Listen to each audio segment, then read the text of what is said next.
in human societies, the mother's role is really important until weaning, and then actually other members of the family are able to provide care if the mother isn't able to provide care. What's different about the killer whales is that the sons are absolutely dependent on their mums for their survival his entire life. They're absolute mummy's boys. So he is a very dedicated whale researcher. He is the executive director of the Center for Whale Research. I met him in Seattle last year and saw his dedication. And I was so fascinated by him because we as tourists were watching these lovely orcas and he would name every orca to me. And I'm thinking, is this guy bluffing? What the heck is he doing? But Dr. Croft's team and Dr. Croft have done so many years of research that they actually know the names of all these orcas and whales that's there in that area. So welcome, Dr. Croft. And we are very, very excited to have this conversation with you. And over to you. What excited you to study whales? Yeah, so thank you, and thank you for having me on your channel. So I got involved with this incredible study on a very special population of killer whales, of orca, the southern resident killer whales. And back in the early to mid 70s, unfortunately, this was a population where whales were taken into captivity. So they were captured for aquaria, for marine parks. And at the time, the people catching the whales suggested there were thousands or at least hundreds of whales, and there was no limit on how many they could take. And some very dedicated biologists at the time started to develop methods for identifying those whales. So in the introduction, you were saying how we can tell them apart. We can tell them apart because they have these unique markings. These killer whales have a saddle patch behind their dorsal fin, and each saddle patch, this gray area, is like a fingerprint. So 1976, this long-term study started. I was about 6 months old when this study started. It's been going for nearly 50 years. Every individual in the population is individually recognized. We know all births and all deaths over that time period. It's just incredible. Unfortunately, the population only has just over 70 animals left and is in critical risk of extinction. Wow. So it's a very, very vulnerable population. How did I get involved? Well, I need to rewind about 2 decades. I took my first lectureship in the biological sciences department. And at the time, I'd been working on social behavior in some tiny little fish on the island of Trinidad, looking at how these little fish learn to recognize each other and cooperate together even. And the student came and knocked on my office door and said, I'd really like to do my master's thesis on this amazing population of killer whales. And so I supervised the master's thesis. And then over time, over the last 2 decades, over the last 20 years, the collaboration, the research grew and grew. We've learned so much about this amazing population of whales.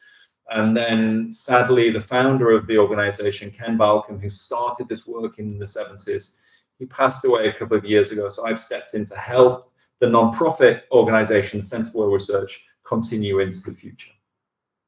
Wow, thank you. That's so amazing. I know your mentor, Ken, worked for almost 50 years doing this research with you. Amazing. Yeah. I mean, hats off to all of you that we know so much about these magnificent whales. In fact, just recently, my daughter, for her wedding anniversary, booked an entire boat for all of us to go and see the whales, whale watching at Monterey Bay. And we saw some amazing humpback whales, like I think about 9 to 10 of them. Yeah. They are so magnificent when you look at that, and we feel, wow, nature is so beautiful. And it's so important for us to preserve all these mammals and all these animals and species. Yeah. Any particular memories that you have interacting with whales? Yeah, so with the population that we work with, the southern resident killer whales, we don't go into the ocean with them because they're highly protected, and we don't touch them. But I think in terms of sort of magical, meaningful, memorable experiences, one of the things that we've been working on with our research is looking at lifespan and looking at how old these animals can get and how that relates to their reproductive lifespan. And so what's really special about this population is that females will have their last calf in their 30s or 40s, but have a life history very much like humans where they can live for decades after menopause. They can live until they're 80 or 90 years old. One of my really special memories was a really special whale called J2, which is with her, she was known as Granny. She was the oldest whale in the population for a long time. And I remember the first time I saw her, I'd been working with the data for a number of years before I got to see the whales in the field. I'd been collaborating remotely from here in the UK. And one of the things that we found was that the older females lead the group to find food, and their Granny was out in the front leading her group around the coastal waters to go and find salmon. And it was just so magical to see that matriarch, to see this whale who was, approaching 100 years old and still with a really special role to play for her family and keeping her family alive by helping them to find food. Wow. As I mentioned that I'm the founder of a company called Empress Naturals. It's a wellness company. Primarily, we are creating products for women in perimenopause and menopause. That means women who are 35 plus. And one of the reasons I wanted to interview you, because I just came to know from some research that the orcas and some of the species of the whales are one of the only few mammals who get into menopause. That was completely fascinating for me. So I did study and I did the research. And that's when I said, oh my God, I know Dr. Darren Croft. I was so blessed to have met him on the boat where he was doing research. So tell us about what exactly does a female or whale do, or the orca do when they are in menopause? What are the traits that you see is very similar to a woman who is going through menopause? Yeah, so that's a really good question. So as you said, there are over 5,000 species of mammals on our planet and in our oceans, and actually only 6 go through menopause. Humans. Really? And then the other 5 are all whales, and they're all whales that have teeth. So they're all toothed whales. Humpback whales don't do it. The baleen whales don't do it. The filter feeders, they're all toothed whales. And so killer whales, short-fin pilot whales, narwhal, beluga, and false killer whale are the only non-human females on the planet that go through menopause. Wow. And it's just incredible. So natural selection and evolution is in most mammals is selected, and most animals is selected for males and females. Females, we're talking about here, to maximize their reproductive success by having as many offspring as they can. And that means that in all of the primates, apart from humans, females will reproduce until the end of their life. What's really unusual about these species of whales is that they terminate reproduction far earlier. They have their last calf, they have their last offspring far, far earlier than they can expect to live. And that's similar to humans. We know that they physiologically terminate reproduction. So we know that physiologically these females are no longer cycling, so they're no longer reproductive. What we don't know is the physiological experience that their experience of going through that life stage. So we don't know anything about how it affects them physiologically. What we do know is the role that they play in their family group and how that changes as they get older. One of the key things that happens in these whale societies where females go through menopause is that they become absolutely central to the success and survival of their family group. These older matriarchs store knowledge of where to find food. They're able to potentially resolve social conflicts. They're central in their society.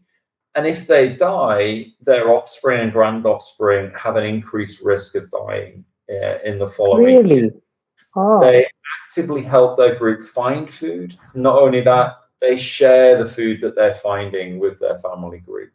So they're really central in their society. So we can't say anything about what their physiological experience is, but what we can say is just how important they are in their society for helping their grand offspring and their children, their offspring, survive.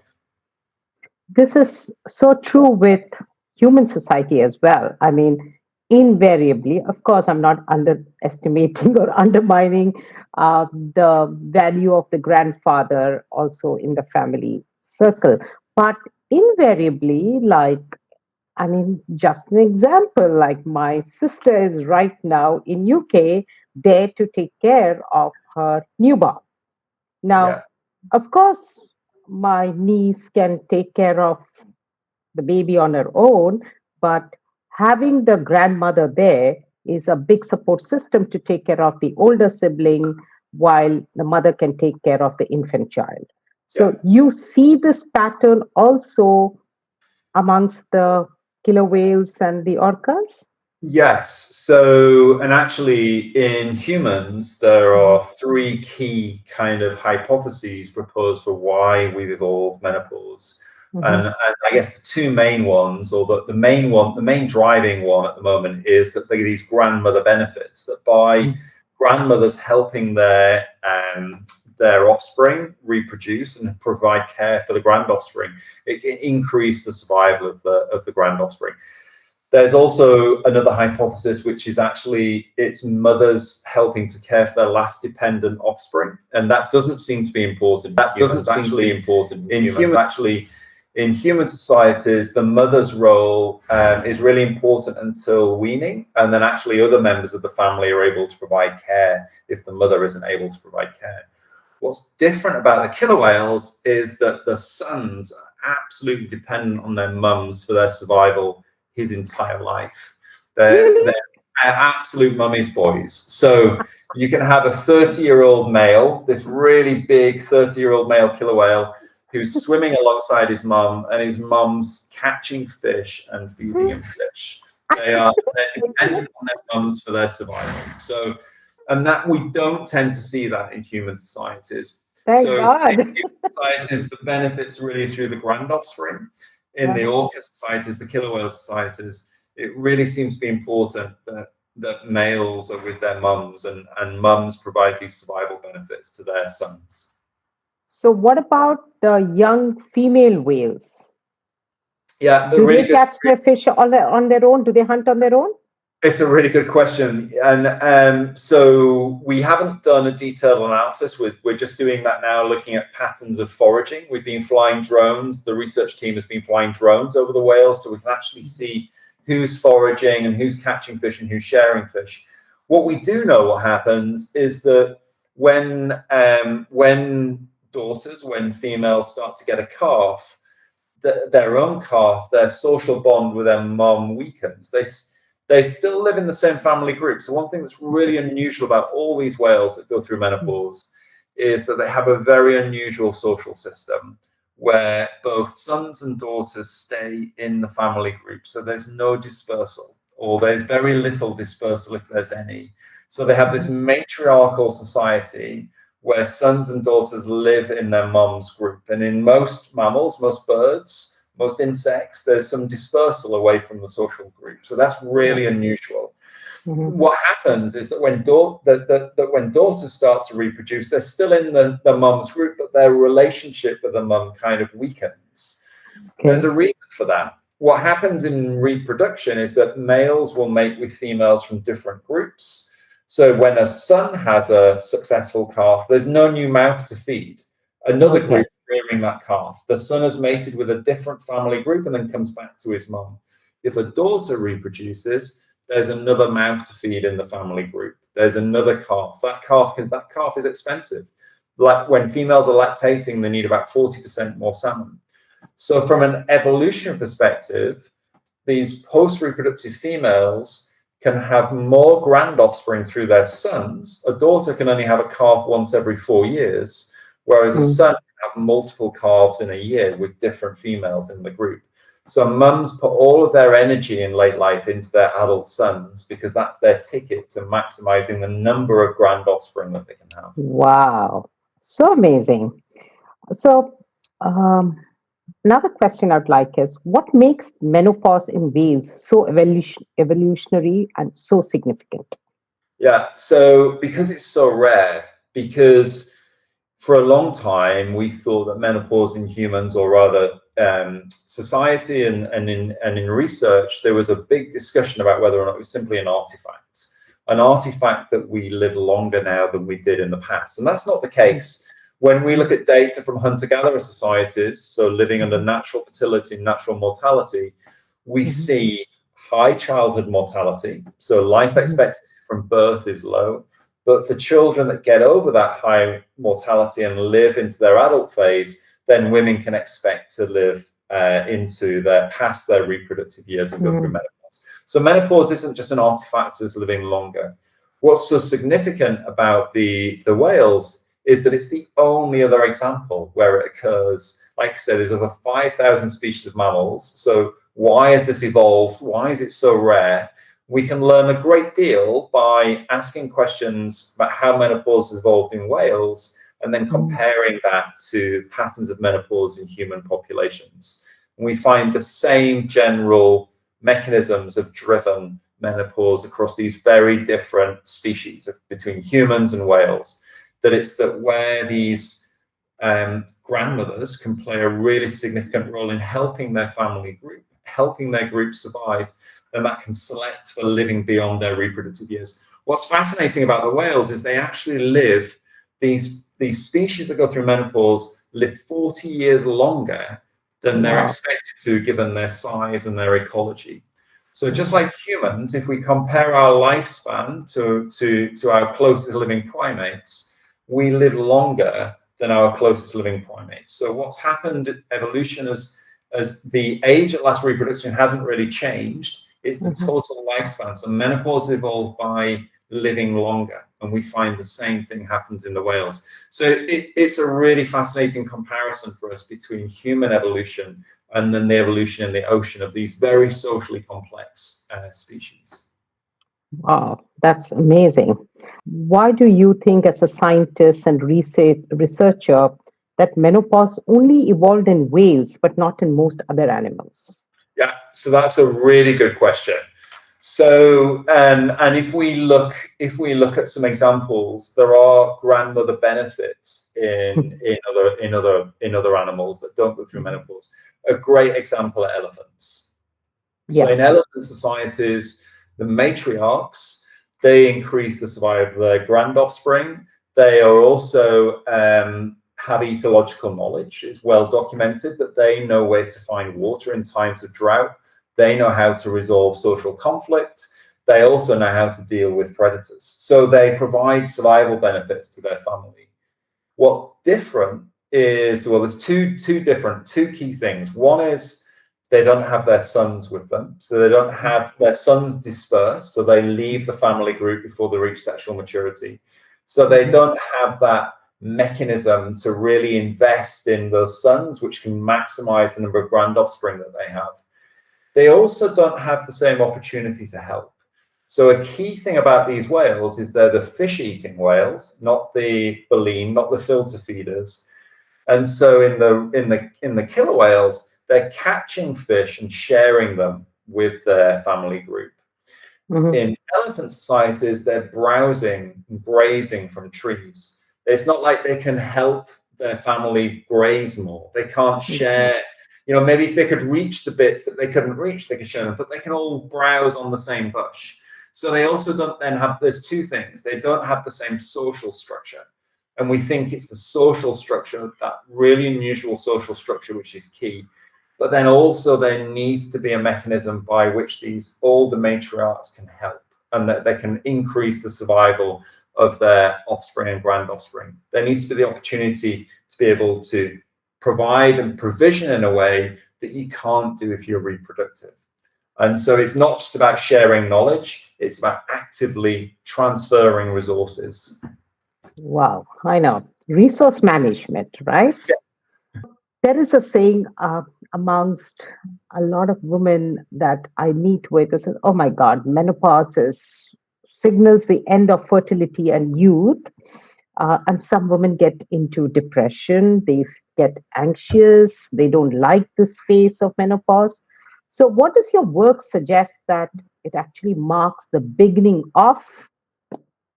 Yeah, definitely. So if we look at the killer whale societies, that's the point in life where these females play a really fundamental role in their family.